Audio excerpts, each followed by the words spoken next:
Assalamualaikum warahmatullahi wabarakatuh.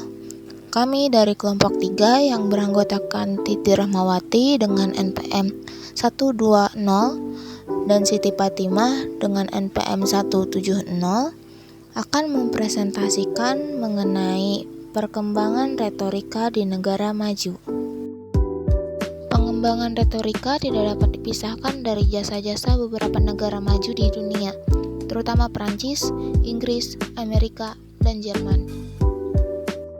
Pertama ada Prancis sebagai pintu gerbang revolusi, yang kedua Inggris yang melahirkan banyak tokoh retorika, yang ketiga Amerika dengan adanya demokrasi Anglo-Amerikan, dan yang keempat Jerman, retorika sebagai alat propaganda. Prancis sebagai pintu gerbang revolusi. Perkembangan pemikiran di Prancis dengan adanya gerakan humanis melahirkan banyak penyair, pengarang, moralis, dan pengkhotbah terkenal. Sampai revolusi Prancis, ilmu retorika hanya berkembang di dalam rumah-rumah biara. Setelah revolusi Prancis, ilmu retorika mulai meluas dan tersebar di antara kaum awam, dan masa sesudah revolusi Prancis adalah puncaknya. Tokoh-tokoh terkenal dari Prancis adalah sebagai berikut.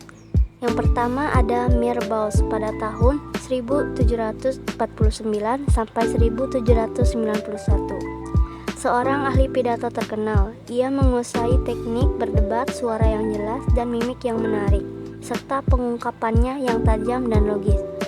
Yang kedua ada Napoleon Bonaparte pada tahun 1769 sampai dengan 1821.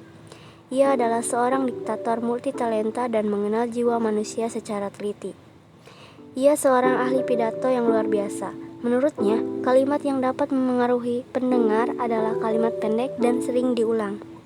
Ia pun mengikuti kelas kursus ilmu berpidato kepada Talma. Pada tahun 1763, Talma ialah seorang pemain teater dan guru ilmu retorika. Akan tetapi, Napoleon akhirnya hancur karena keangkuhannya mencari kuasa.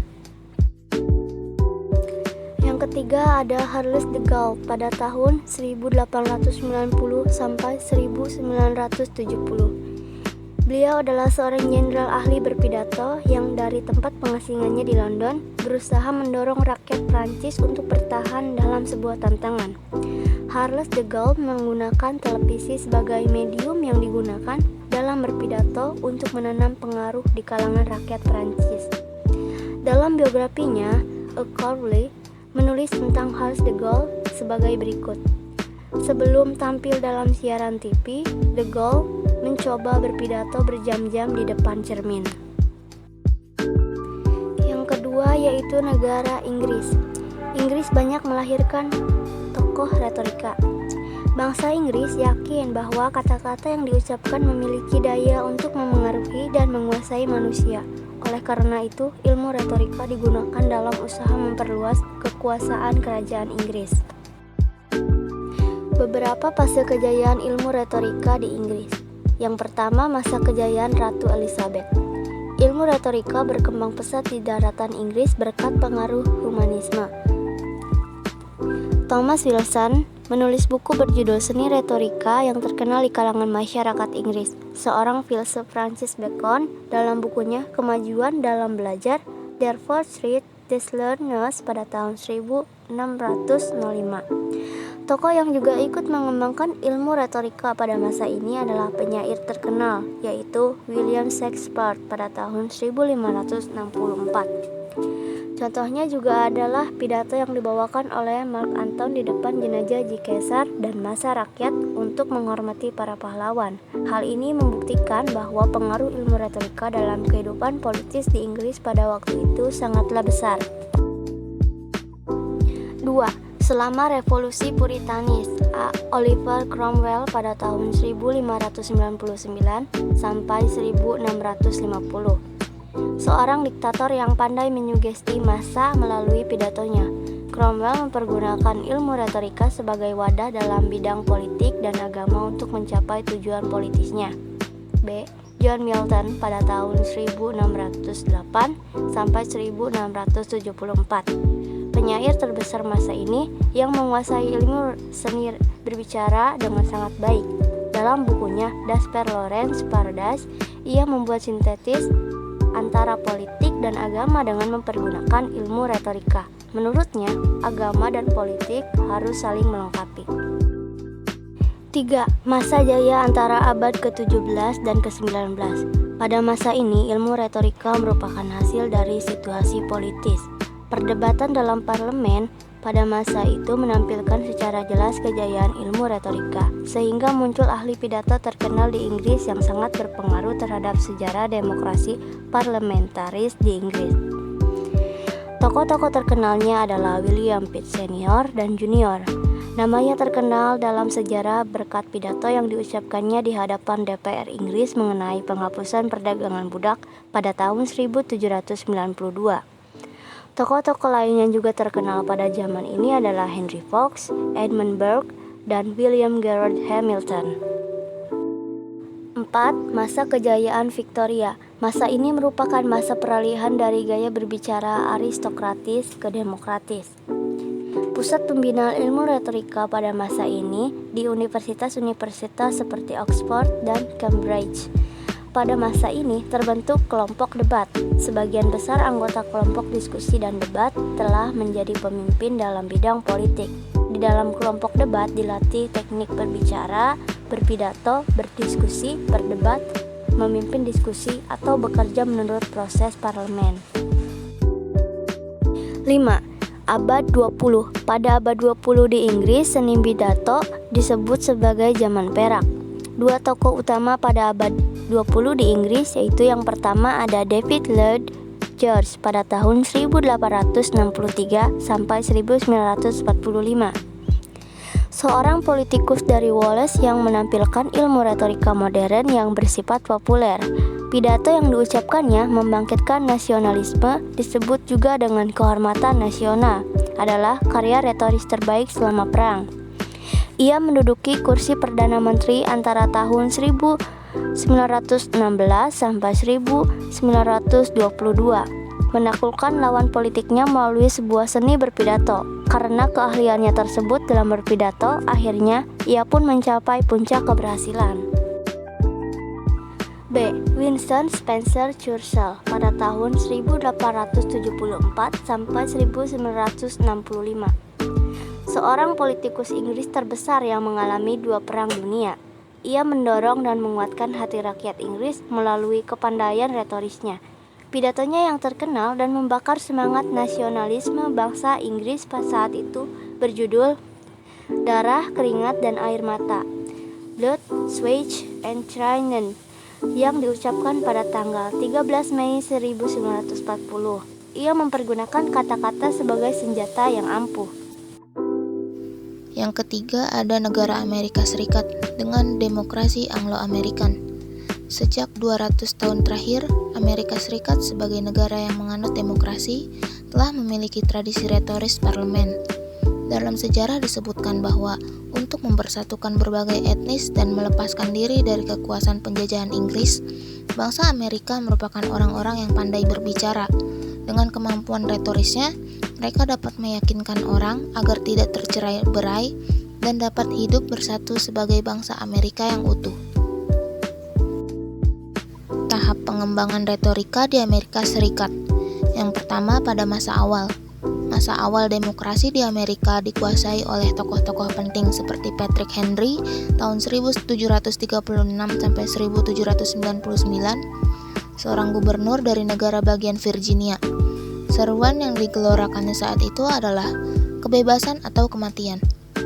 Tokoh berikutnya adalah Owen C. Adams tahun 1767 sampai 1848. Presiden Amerika Serikat yang ke-6, Profesor Ilmu Retorika.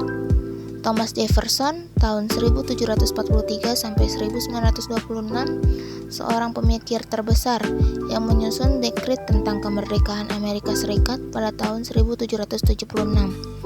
James Monroe tahun 1758 sampai 1831, Presiden Amerika Serikat ke-5, pencetus doktrin Monroe yang disusun bersama John Owen C. Adams. Yang kedua, selama Perang Saudara. tahun 1861 sampai 1865. Masa ini adalah masa suram, yaitu bergolaknya perang saudara. Persoalan yang dihadapi pada masa ini adalah penghapusan perdagangan budak di negara bagian selatan. Dalam situasi ini muncul beberapa ahli pidato terkenal, yaitu yang pertama ada Henry Clay tahun 1777 sampai 1852, seorang senator dan anggota Kongres yang juga merupakan kompromis terkenal. Yang kedua ada John Calhoun tahun 1782 sampai 1850, memiliki kepandaian berbicara, khususnya dalam diskusi dan debat. Yang ketiga ada Daniel Webster tahun 1182 sampai 1857, senator dan demagog terbesar pada masanya. Yang keempat ada Abraham Lincoln tahun 1809 sampai 1865, Presiden Amerika Serikat ke-16. Salah satu pidatonya yang terkenal dibawakan ketika meresmikan Taman Pahlawan Gettysburg pada tanggal 19 November 1863. Yang ketiga abad 19 sampai 20. Pertama ada Theodore Roosevelt tahun 1858 sampai 1919, Presiden Amerika Serikat ke-26. Pidatonya yang terkenal ketika terusan Panama dipermasalahkan. Kedua ada Franklin Delano Roosevelt tahun 1882 sampai 1945, Presiden Amerika Serikat ke-32. Dalam kampanye ia berujar, satu-satunya hal yang harus kita takuti adalah ketakutan itu sendiri. Kalimat ini memiliki dampak psikologis yang tinggi, sehingga menghapuskan rasa takut pada hati banyak rakyat Amerika.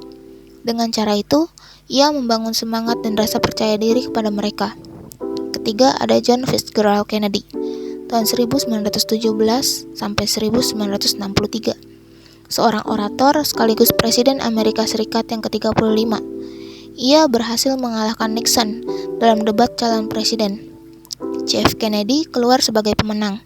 Kepandaiannya dalam seni berbicara didemonstrasikan dalam pidato pelantikannya pada tahun 1961. Yang keempat ada negara Jerman dengan retorika sebagai alat propaganda.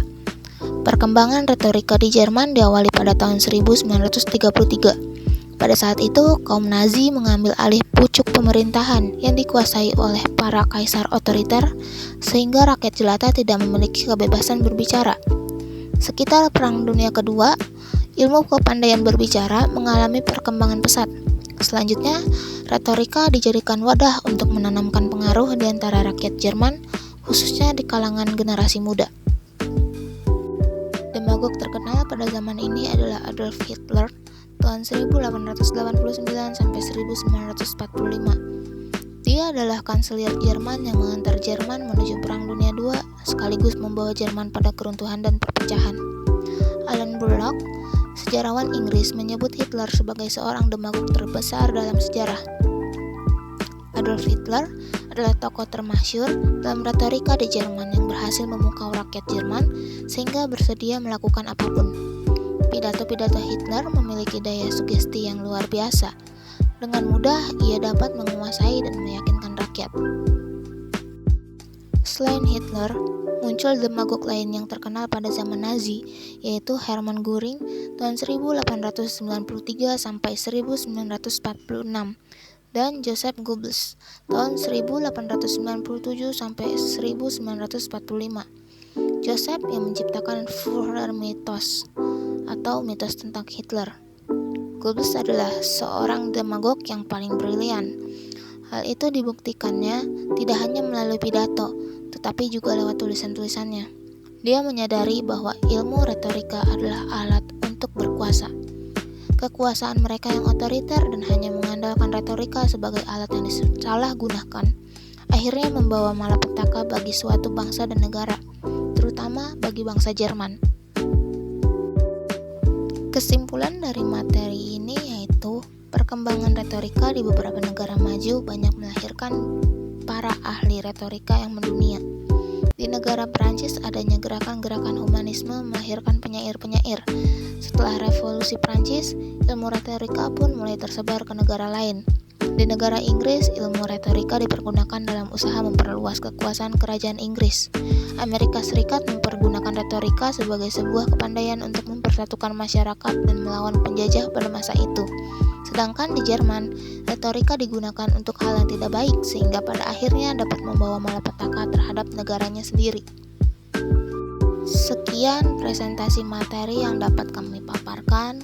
Kurang lebihnya mohon maaf. Terima kasih dan wassalamualaikum warahmatullahi wabarakatuh.